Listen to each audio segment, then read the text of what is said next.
இன்றே டவுன்லோட் செய்து உங்கள் ஃபேவரட் ஷோக்களை என்ஜாய் பண்ணுங்க. சிஸ்டர், மாப்பிள்ளை ஃபோன் பண்றாங்க, நீங்க எடுத்து பேசுங்க.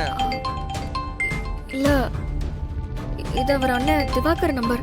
எதுவா இருந்தாலும் பிரச்சனை இல்லை சிஸ்டர், எடுத்து பேசுங்க. ஒருவேளை மாப்பிள்ளை கூட அந்த அம்மாவுக்கு கூப்பிடலாம் இல்லையா, பேசுங்க.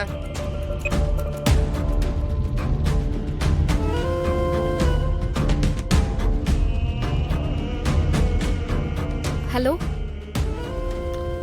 லவுட் ஸ்பீக்கர் போடுங்க. என்ன என்ன நடக்குதுங்க? எல்லாருமா சேர்ந்து உன்னை இந்து கிட்ட பேச சொல்லி தூண்டி விடுறாங்களா?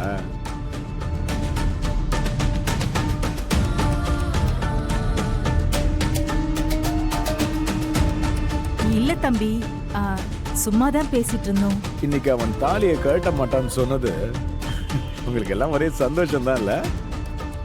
அதான் அவனை பாராட்டி தள்ளிக்கிட்டு இருக்கீங்களா?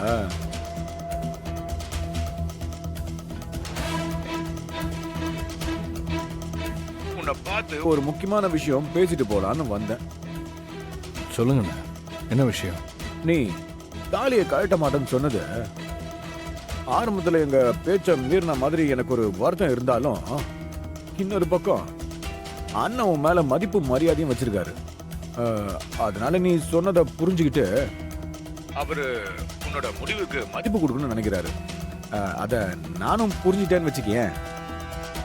ஏன்னா இன்னைக்கு நீ தாலியை கழட்ட முடியாதுன்னு சொன்னதுக்கு காரணம் உங்க அம்மாவோட தாலின்னு சொன்னேன். இதுல நான் தெரிஞ்சுக்க வேண்டியது என்னன்னா, தாலியை கழட்ட முடியாதுன்னு சொன்னது அவ மேல இருக்கிற பாசத்தாலேயோ அக்கறையினாலேயோ கிடையாது.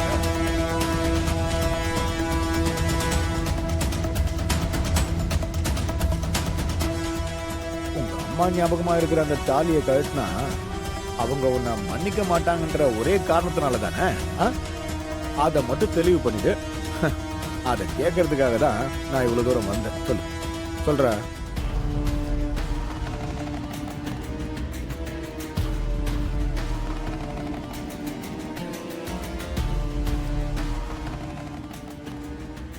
ஐயோ, மாப்பிள்ளை என்ன சொல்ல போறான்னு தெரியலையே.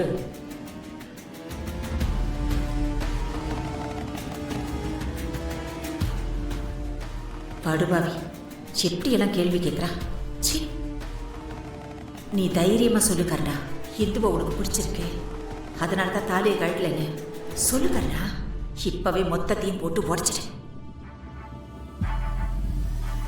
சொல்ற, நீ உண்மையை சொல்லலைன்னா எல்லாரும் நீ அவன் மேல இருக்கிற பாசத்தால தான் தாலியை கழட்டலன்னு நினைச்சுக்கிட்டு இருப்பாங்க.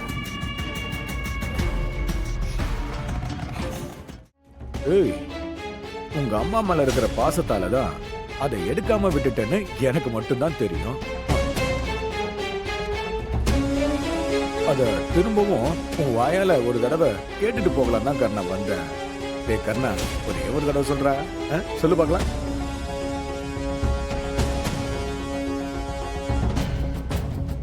சொல்லுடா, உன் வாயால சொல்லு கர்ணா, நான் கேட்டுட்டு போயிடுறேன். சொல்லு. ஆமாண்ணா, நீங்க சொன்னதுதான் காரணம். சரி.